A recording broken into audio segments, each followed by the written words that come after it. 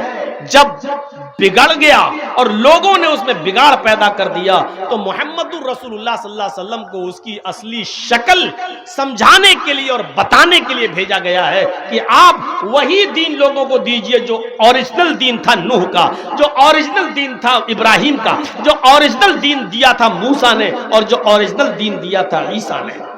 کیا موسیٰ علیہ السلام نے یہی دین دیا تھا؟ موسیٰ علیہ السلام نے یہی تو کہا تھا God is only one، اللہ صرف ایک ہے. عیسیٰ علیہ السلام نے بھی تو یہی کہا تھا There is no God but God is only one without second، کوئی خدا نہیں ہے، صرف خدا ایک ہے، دوسرے کو شریک نہیں کیا جا سکتا ہے. یہی محمد رسول اللہ صلی اللہ علیہ وسلم نے فرمایا لا الہ الا اللہ وحدہ لا شریک لہ، اللہ کے علاوہ کوئی معبود نہیں، وہ اللہ اکیلا معبود ہے، وحدہ وہ اکیلا ہے، تنہا ہے، لا شریک لہ اس کا کوئی شریک نہیں، اس کا کوئی ساجی نہیں. یہی کلمہ محمد رسول اللہ نے بھی بتایا.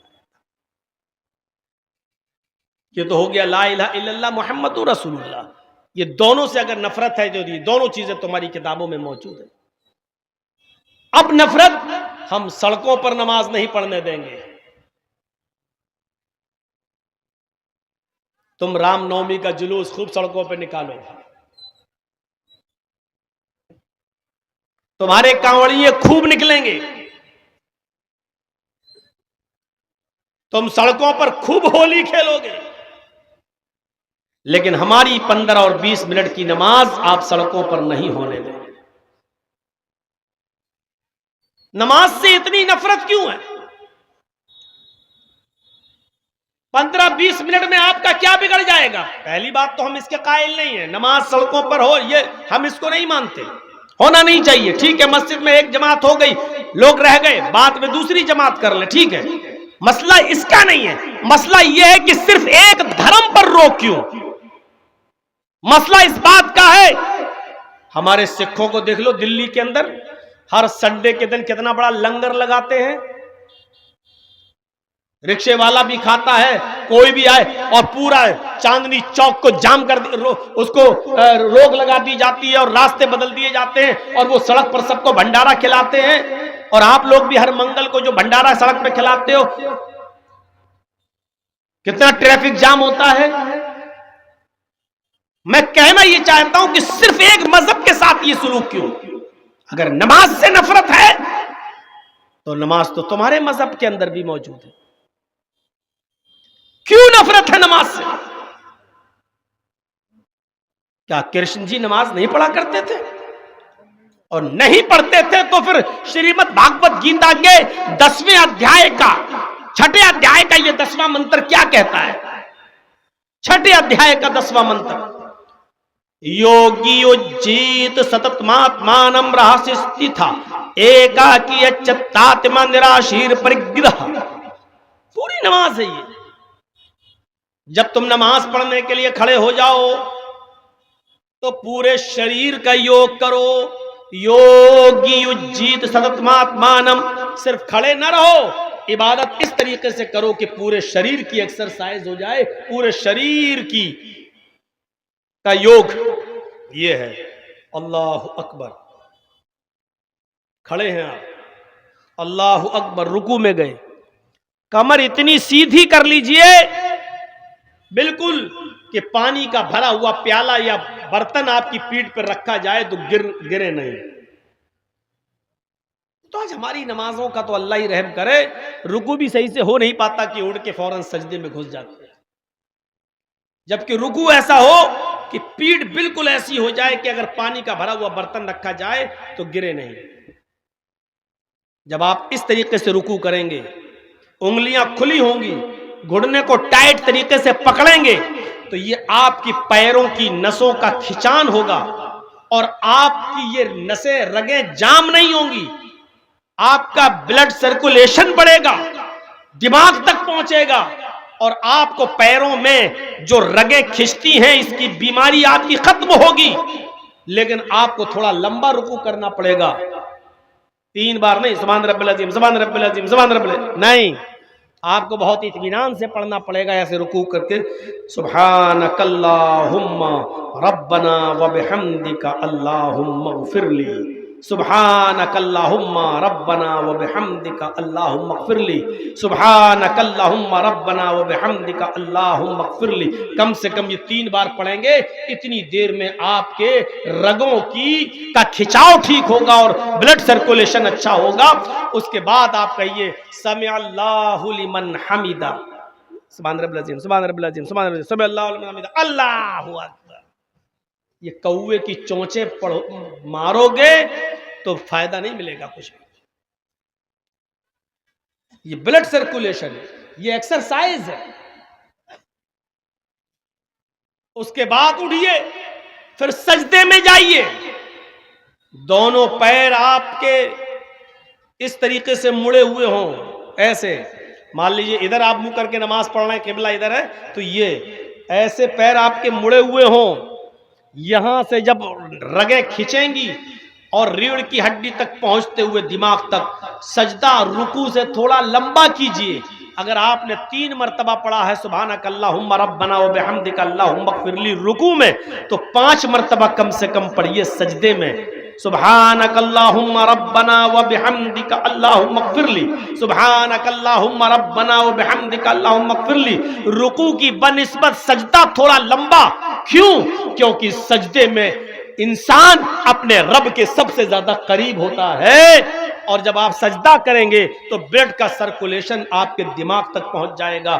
امریکہ کا ڈاکٹر مورس لکھتا ہے اپنی کتاب کے اندر، جو آدمی 5 وقت کی نماز پڑھتا ہو اور سجدہ لمبا کرتا ہو، ایسے آدمی کو برین ہیمبریج کی بیماری نہیں ہوتی ہے، کیونکہ بلڈ اس کے دماغ تک پہنچ جاتا ہے۔ نماز کے ایسے آپ کھڑے ہیں تو بلڈ آپ کے دماغ تک پہنچ تو رہا ہے، لیکن اس کی وہ پوزیشن نہیں ہے، وہ اسپیڈ نہیں ہے۔ جب آپ سجدے میں جاتے ہیں تو بلڈ پوری اسپیڈ کے ساتھ آپ کے دماغ کی ایک ایک رگ اور ایک ایک نس کو تر و تازہ کر دیتا ہے، وہاں تک پہنچ جاتا ہے بلڈ کا سرکولیشن۔ ایسے آدمی کو کبھی برین ہیمبریج کی بیماری نہیں ہوتی، دماغ کی نس نہیں پھٹتی، لیکن سجدہ تھوڑا لمبا ہونا چاہیے۔ وہ سجدہ نہیں جو ابھی رکوع کی طرح بتایا، سبحان رب العلیٰ سبحان رب العلیٰ سبحان رب العلیٰ اللہ اکبر اللہ اکبر۔ یہ کوئی نمازیں تھوڑی ہیں۔ نماز تو یہ تھی کہ صحابہ کرام فرماتے ہیں کہ میں اللہ کے رسول کے پیچھے نماز پڑھتا تھا، اور اللہ کے رسول صلی اللہ علیہ وسلم جب رکوع سے سر اٹھاتے تھے، سمع اللہ لمن حمدہ کہتے تھے، تو سجدے میں اتنی دیر میں جاتے تھے کہ مجھے یہ لگتا تھا کہ اللہ کے رسول سجدہ کرنا بھول تو نہیں گئے۔ اب سوچئے کتنی دیر کھڑے رہتے ہوں گے، سمع اللہ لمن حمدہ، اب کھڑے ہیں، ربنا ولک الحمد حمدا کثیرا طیبا مبارکا فی، اور بھی جو دعائیں آپ پڑھنا چاہتے تھے پڑھتے تھے، اور اس کے بعد میں سجدے میں جایا کرتے تھے۔ حضرت صحابہ کرام کہتے ہیں کہ جب اللہ کے نبی رکوع سے اٹھتے تھے تو ایسا سجدے میں جانے سے پہلے اتنی دیر کھڑے رہتے تھے کہ ہمیں ڈر لگتا تھا کہیں بھول تو نہیں گئے سجدہ کرنا، کہیں بھول تو نہیں گئے، اور جب سجدے میں جاتے تھے تو اتنی دیر میں اٹھتے تھے کہ مجھے ڈر لگتا تھا کہیں سجدے میں انتقال تو نہیں ہو گیا، اللہ کے رسول کہیں سجدے میں انتقال تو نہیں کر گئے۔ یہاں تھوڑا سا لمبا سجدہ ہو جائے تو مقتدی کھانستے ہیں کہیں امام سو تو نہیں گیا۔ یا تھوڑا سا لمبا سجدہ ہو جائے تو بڈھے کھانسنے لگتے ہیں پیچھے، مطلب یہ دکھانے کے لیے سوچتے کہیں امام صاحب سجدے میں سو تو نہیں گئے، ہم پڑے رہے سجدے میں۔ ہماری نمازوں کا حال، اور پھر کہتے ہیں اللہ میری سن نہیں رہا، کہاں سے سنے گا اللہ؟ جو میں سر بسجدہ ہوا زمین پر، جو میں سر بسجدہ ہوا زمین پر، تو آسماں سے آنے لگی یہ ندا، تیرا دل تو ہے صنم آشنا، تجھے کیا ملے گا نماز میں۔ آج ہماری نمازیں ایسی ہی ہیں، 4 منٹ میں 4 رکعتیں پڑھ لیتے ہیں ہم، اللہ اکبر اللہ اکبر، سمع اللہ لمن حمدہ، السلام علیکم ورحمۃ اللہ، السلام علیکم ورحمۃ اللہ، ہو گئی۔ بہت بڑا احسان کر دیا اللہ پر آپ نے۔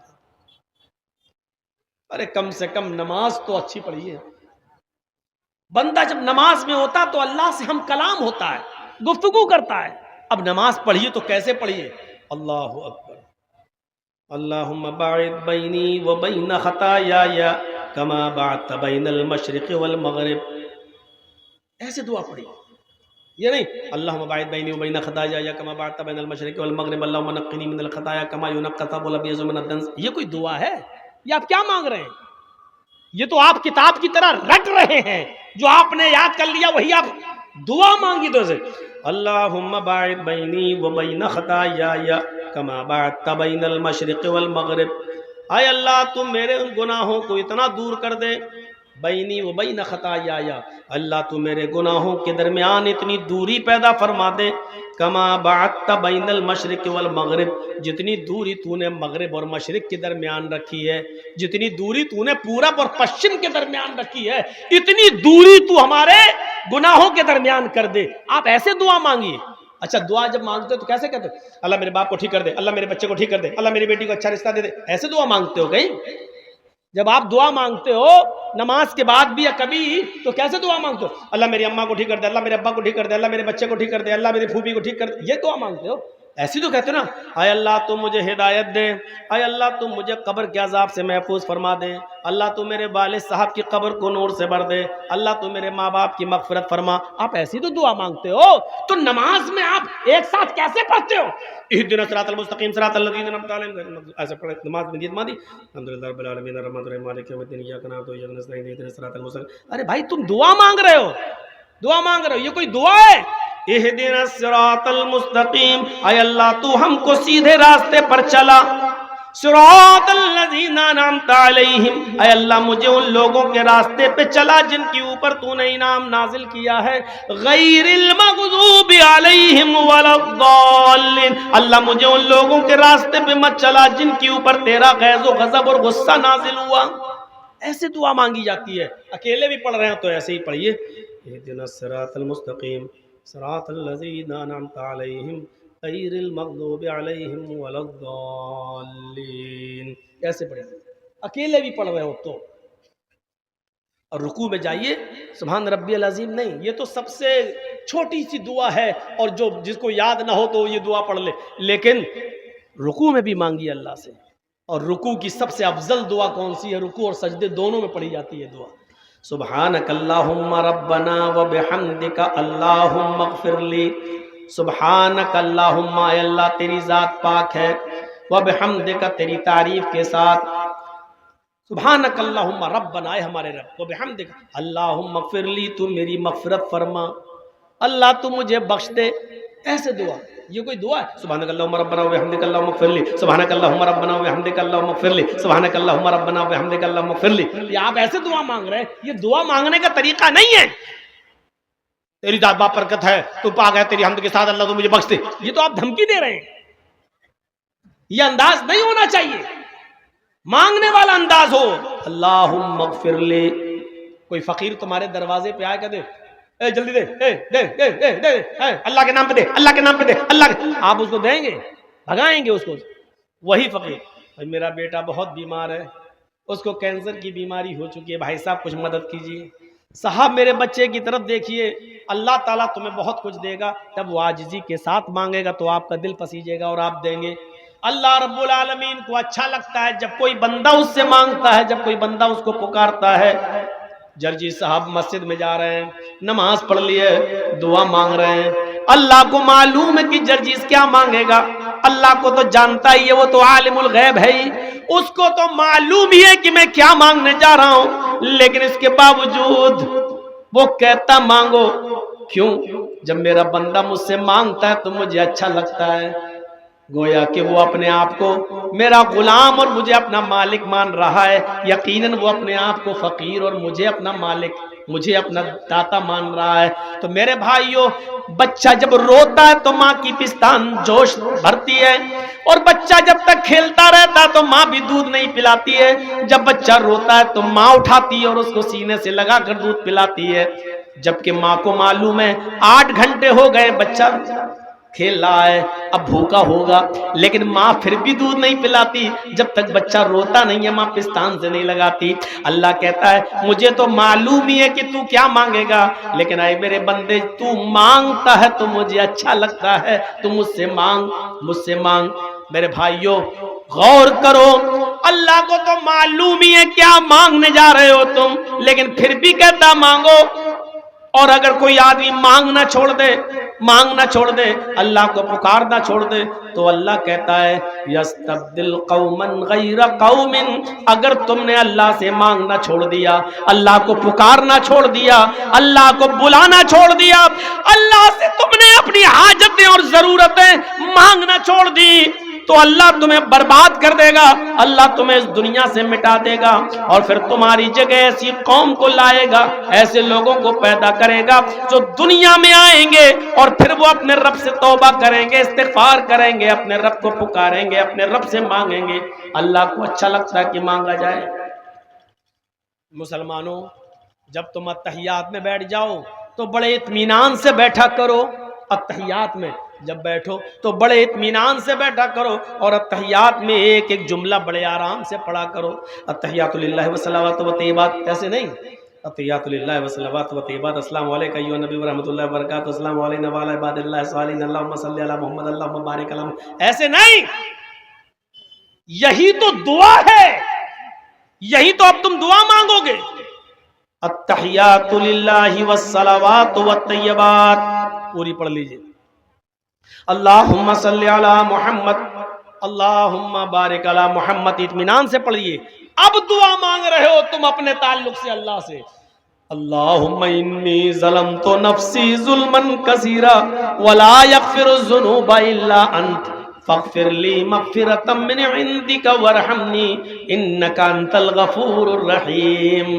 بڑے اطمینان سے مانگو، اللہم انی ظلمت نفسی، پھر کہو اللہم انی ظلمت نفسی ظلما کثیرا ولا یغفر الذنوب الا انت ولا یغفر الذنوب الا انت ولا یغفر الذنوب الا انت۔ رو رو کر مانگو، اللہ رب العالمین سے کو تم پکار رہے ہو، یہ دعا ہی تو ہے۔ اے اللہ میں نے اپنے نفس کے اوپر بہت ظلم کیا ہے۔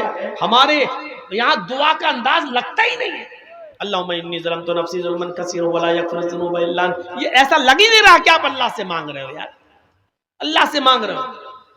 اللہم انی ظلمت نفسی ظلما کثیرا، اب لگ رہا اللہ سے مانگ رہے ہو۔ اے اللہ میں نے اپنی جان پر، اپنے نفس پر بہت زیادہ ظلم کیا ہے، ولا یغفر الذنوب الا انت، میرے گناہوں کو تیرے علاوہ کوئی معاف نہیں کر سکتا، تیرے علاوہ کوئی بخش نہیں سکتا۔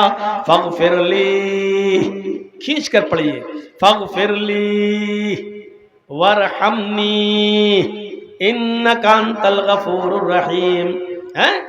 ایسے دعا مانگیے، اے اللہ مجھے بخش دے، اے اللہ میرے اوپر رحم فرما، ولا یغفر الذنوب الا انت فاغفر لی مغفرۃ من عندک، اے اللہ مجھے اپنے پاس سے بخش دے، اپنے رحم و کرم سے بخش دے۔ اے اللہ میری عبادتیں اس لائق نہیں جو مجھے بخشوا سکیں، میری نمازیں اور میرے روزے اس لائق نہیں جو مجھے بخشوا سکیں۔ انک انت الغفور الرحیم، تو بہت زیادہ بخشنے والا اور بہت زیادہ رحم کرنے والا ہے، تو نہیں بخشے گا تو کون بخشے گا؟ تو نہیں بخشے گا تو ہم کہاں جائیں گے مغفرت اور رحمت کا سوال کرنے کے لیے؟ یہ دعا مانگی اور اس طریقے سے دعا مانگی، اور ہو سکے تو اس کے ساتھ یہ دعا بھی پڑھ لیا کریے نماز میں۔ اللہم انی اعوذ بک من عذاب القبر واعوذ بک من فتنة المسیح الدجال واعوذ بک من فتنة المحیا والممات، اللہم انی اعوذ بک من المأثم والمغرم۔ اللہ کے رسول ہر فرض نماز کے بعد، ہر فرض نماز میں اس دعا کو، آپ نے جب بھی نماز پڑھی تو اس دعا کو ضرور پڑھا اور عذاب قبر سے پناہ مانگی۔ اللہم انی اعوذ اعوذ بک من عذاب القبر، اے اللہ میں تجھ سے پناہ چاہتا ہوں قبر کے عذاب سے، اے اللہ میں تیری پناہ چاہتا ہوں قبر کے عذاب سے، کیونکہ ہر انسان کا مسکن وہی ہے۔ ہم اور آپ دھیرے دھیرے جہاں گزر رہے ہیں قبر کے قریب ہوتے جا رہے ہیں۔ اب کوئی 10 سال اپنی قبر کے قریب ہے، کوئی 5 سال، کوئی 1 سال، کوئی 2 سال، اگلی سال جرجیت صاحب کی زندگی رہی تو محبت پر میں پروگرام ہوگا، لیکن آپ لوگوں میں سے بہت سے لوگ اس دنیا میں نہیں ہوں گے، وہ اپنی قبر میں جا چکے ہوں گے۔ اور اگر جرجیت صاحب کو اللہ نے 5 سال کی زندگی دے دی اور 5 سال کے بعد محبت پر میں پروگرام ہوا تو 5 سال کے بعد نہ جانے کتنے لوگ اس دنیا میں ہوں گے اور کتنی لوگ اپنے قبر میں پہنچ چکے ہوں گے۔ وہ قبر کا دردناک منظر جس سے اللہ کے نبی ہر نماز میں پناہ مانگا کرتے تھے، ہر نماز میں پناہ مانگا کرتے تھے۔ آپ لوگ سب لوگ اس دعا کو یاد کر لو، صرف اللہم انی ظلمت نفسی، یہ تو آپ نے گناہ کی معافی مانگ لی، لیکن آپ اپنے لیے قبر کے عذاب سے بھی پناہ مانگیے اور دعا کرتے رہیے ہر نماز میں سلام پھیرنے سے پہلے، اللہم انی اعوذ بک من عذاب القبر واعوذ بک من فتنۃ المسیح الدجال واعوذ بک من فتنۃ المحیا والممات، اللہم انی اعوذ بک من المعصم والمغرم۔ یہ دعا پڑھ کر اپنے گناہوں کی معافی ہمیں اور آپ کو سب کو مانگنا چاہیے اور عذاب قبر سے پناہ مانگنا چاہیے، کیونکہ عذاب قبر برحق ہے۔ سوچئے، تھوڑی دیر کے لیے کھیت میں نظر لے جائیے، اندھیرا ہی اندھیرا، اب تھوڑی دیر کے لیے قبرستان کے بارے میں سوچئے۔ آپ نہیں ہیں لیکن آپ کے ماں باپ دفن ہیں، آپ کے دادا پردادا دفن ہیں، اور یہ بھی ہم اور آپ جانتے ہیں کہ ہمیں اور آپ کو بھی اسی جگہ پر جانا ہے۔ وہی 2 گج زمین کے ہم مالک ہیں، بس جس گھر میں ہم اور آپ رہتے ہیں اس کے مالک نہیں ہیں۔ ہمارے مرنے کے بعد یہ ہماری اولاد لے لے گی، پھر لڑے گی، جھگڑے گی، لیکن وہ 2 گز زمین ہم سے کوئی نہیں لے سکتا، وہی اسی کے ہم مالک ہیں۔ مرنے کے بعد بھی آپ اسی جگہ پہ جائیں گے۔ سوچئے، جس کے آپ مالک ہیں اس سے ہم بے خبر ہیں، جس کے ہم مالک ہیں اس سے ہم دور ہیں۔ تصور کریں آپ،